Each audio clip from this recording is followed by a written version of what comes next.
Guys, welcome back to my YouTube channel. So ngayong araw na to, tayo magpa-farm ng stone. Ayan guys. Passing ko lang dito. Ubus na yung aking silver. So ngayon, for farming muna tayo dito. Alright. Sa mga hindi pa nag-subscribe dyan, subscribe na rin kayo dyan. And don't forget to like, comment, share.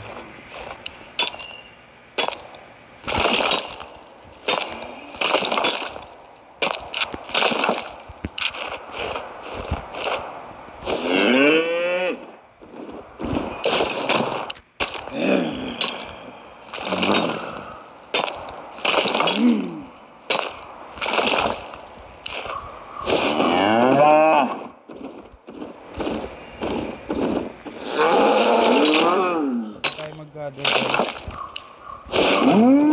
Tayo para mas malaki yung silver sa market. Bayatin na yung ating silver dito. 26,228 na.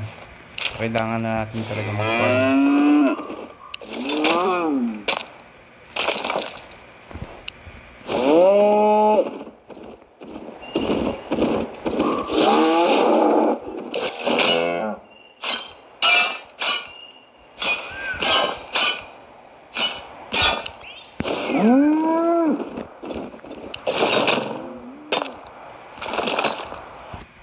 Siyempre bago ang lahat, pinapalevel ko rin yung yung pang farm natin para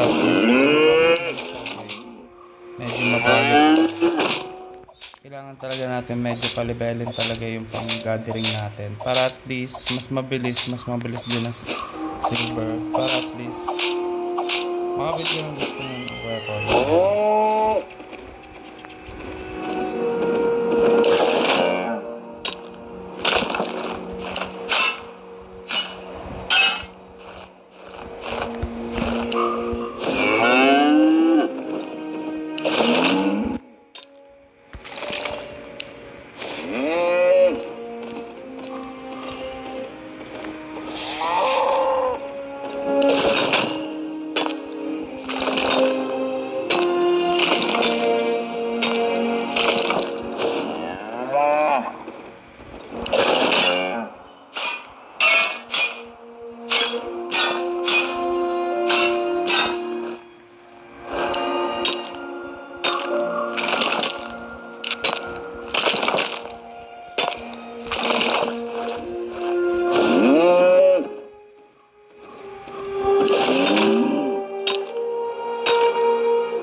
Guys, pag blue yan, ibig sabihin yan, tier 3 at tier 4 po siya.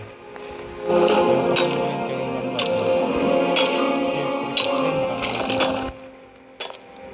So, pag ganun po, ibig sabihin yan, mas mahal yung silver. Ito, tier 3.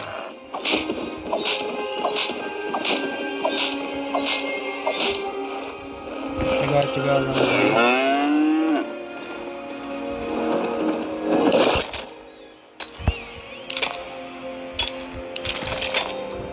Tapos, di ba, nagka-gather kayo. Na-level din to guys, oh.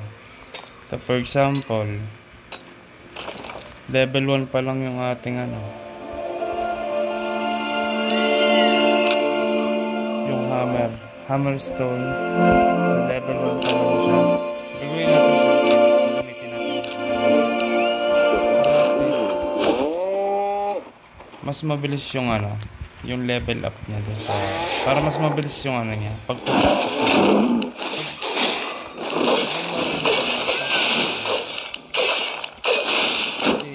abala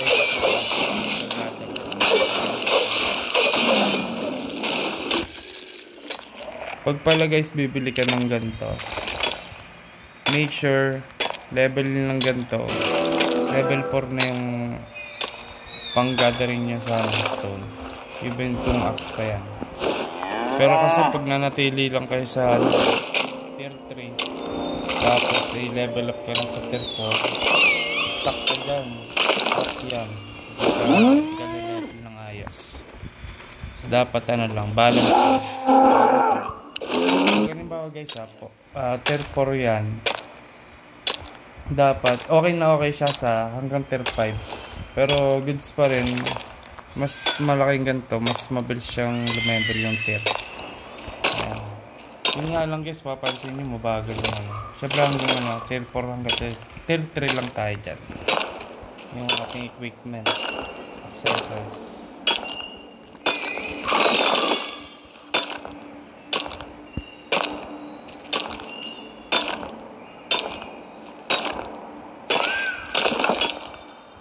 Papansin mo, 22 yung nadadagdag siya. Which is ito yung habulin niya. Ayan, pwede na. Pag may learn pala na ganito, pwede mo siya i-level. Diba level 1 na. Pindutin mo lang yung ito. Pansin nyo ito. Level 2. Malaking habulin dito kasi pag nag-level 100 siya, ibig sabihin, ma-unlock mo na itong yung hammerstone. Ito.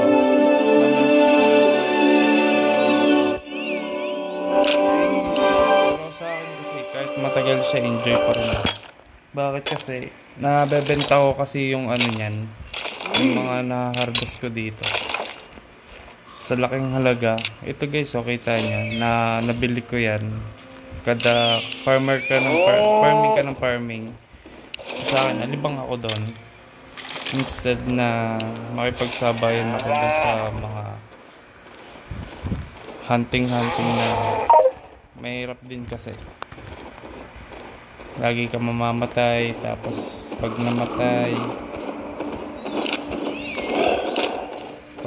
yung mo, syempre i-repair mo yung yung weapon mo. Sa mangyayari dyan, useless yung silver mo.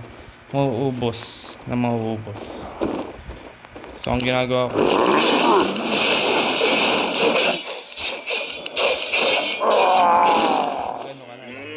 farm ka na lang.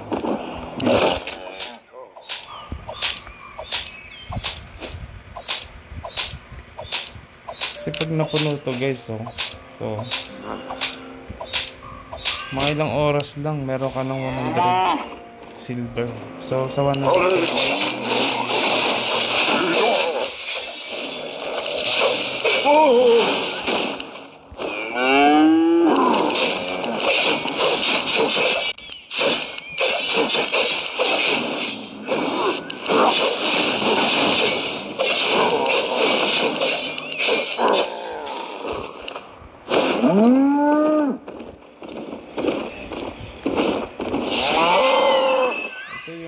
of wish.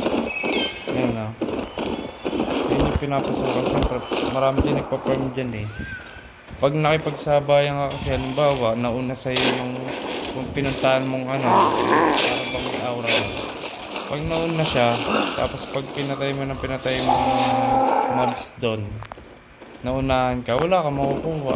Unahan lang talaga dyan. Pero, pinakasuggest ko guys, magpapang ka na lang. Matagal naman, at least enjoy naman sa pagpa-farm. Ayun lang guys, thank you.